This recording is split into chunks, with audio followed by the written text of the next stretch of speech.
యూట్యూబ్‌లో మ్యానిప్యులేషన్స్ కూడా చాలా అవ్వడం అయితే చాలా అయితే నేనైతే ఐడెంటిఫై అయితే చేసినాను.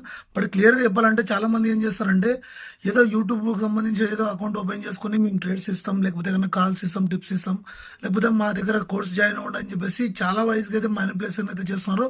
ప్రాపర్ స్ట్రాటజీ ఉండదు, ప్రాపర్ రిస్క్ రివార్డ్ ఉండదు.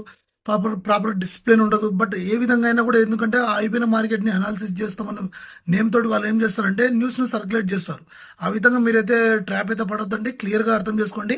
ఎవరైతే లైవ్కి సంబంధించిన ట్రేడ్స్ ఎవరైతే ఇస్తున్నారో, లైవ్లో ఎవరైతే ఎక్స్ప్లెయిన్ చేస్తున్నారో, లేకపోతే ఏదైనా లైవ్కి సంబంధించిన ప్రూఫ్స్ ఏ విధంగా షో చేస్తున్నారో అది చూడండి. బట్ అదే విధంగా పిఎన్ఎల్ కూడా చూడండి. ప్రాఫిట్ అండ్ లాస్ స్టేట్మెంట్ అనేది ఇప్పుడు కూడా ఏ వచ్చిన తర్వాత ఇంకా మ్యానిపులేషన్స్ ఎక్కువైనాయి. బట్ బికాస్ ఎందుకంటే మార్కెట్లో జెన్యున్ పీపుల్స్ అనే వాళ్ళు తక్కువైపోయినారు. కొంచెం ఫ్రాడ్ మెంటాలిటీ ఉన్న వాళ్ళు మాత్రం హైయెస్ట్ వైజ్కి వెళ్ళిపోయినారు. కాబట్టి కొంచెం ర్యాండమ్గా వాళ్ళు ఏదో ట్రేడ్స్ ఇస్తున్నారో అయితే ఫాలో అవ్వద్దండి.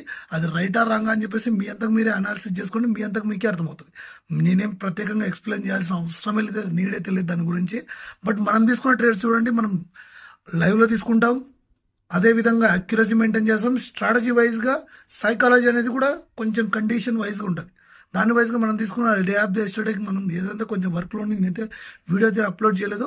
బట్ మీరు ఫిల్టర్ చేసుకోండి, ఎవరు జెన్యూన్ ఎవరు ఫేక్ అని చెప్పేసి మీరు ఫిల్టర్ చేసుకున్నప్పుడు మాత్రమే మీకైతే క్లియర్గా అయితే అర్థమవుతుంది. బట్ నేనేదో చెప్తున్నా కూడా ఏదో షో చేసినట్టు ఉంటుంది, కానీ అంత మించి ఏమి ఉండదు. బట్ మనం తీసుకున్న డే ఆఫ్ ది ఎస్టర్డేకి సంబంధించిన ట్రేడ్స్ అయితే మనమైతే దాని గురించి అయితే మాట్లాడుకుందాం. అంటే చూడండి ఆల్మోస్ట్ అన్ని కూడా ప్రాఫిటబుల్ అయితే క్లోజ్ చేయడం అయితే జరిగింది. ఇది మిడ్ క్యాప్ లో చూడండి మల్టిపుల్ ఇంట్రెస్ట్ అయితే మనం అయితే ఐడెంటిఫై చేసి కూడా తీసుకున్నాం. బట్ అయిపోయిన మార్కెట్ అనాలిసిస్ చేయడం అని కాదు, లైవ్ లో తీసుకుని లైవ్ ఎవరైనా అటెండ్ అంటే గూగుల్ మీట్ కూడా వాళ్ళకి కూడా ఐడియా ఉంటుంది. బట్ ఇదే విధంగా ఇక్కడ కూడా మిడ్ క్యాప్ లో, అదే విధంగా మిడ్ క్యాప్ లోనే కాదు, even bank Nifty and pin Nifty లో కూడా చూడండి. ఏదైతే నిఫ్టీ ఉందో నిఫ్టీలో కూడా మల్టిపుల్ ఇంట్రెస్ట్ అయితే తీసుకున్నాం. చూడండి నిఫ్టీలో కూడా మల్టిపుల్ ఇంట్రెస్ట్, అదేవిధంగా నిఫ్టీ పీఈలో కూడా మల్టిపుల్ ఎంట్రీస్. ఒక్క ఎంట్రీ కాదు, మల్టిపుల్ ఎంట్రీ. ఇండికేటర్స్ అనేది ఓన్లీ ఎక్స్ట్రా కన్ఫర్మేషన్స్ కోసం మాత్రమే. ఇండికేటర్స్ అనేది నా స్ట్రాటజీ అయితే కాదు. ఇండికేటర్స్ అనేది జస్ట్ ఎక్స్ట్రా కన్ఫర్మేషన్స్ కోసం మాత్రమే ఇండికేటర్స్ అనేది నేను యూజ్ చేస్తాను. అదేవిధంగా బ్యాంక్ నిఫ్టీలో చూద్దాం. బ్యాంక్ నిఫ్టీలో చూడండి, ఇవన్నీ అయిపోయిన మార్కెట్ అనాలిసిస్ చేసి అయితే పోయి చేయలేదు. మన లైఫ్ ఎవరైనా అటెండ్ అయితే మనం తీసుకునే అక్యురసీ అనేది వాళ్ళకైతే ఖచ్చితంగా అయితే అర్థమవుతుంది.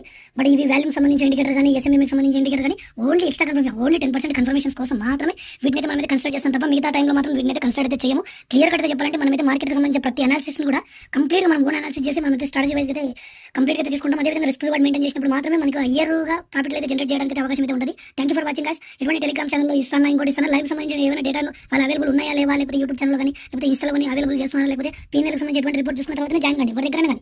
బట్ ఎందుకంటే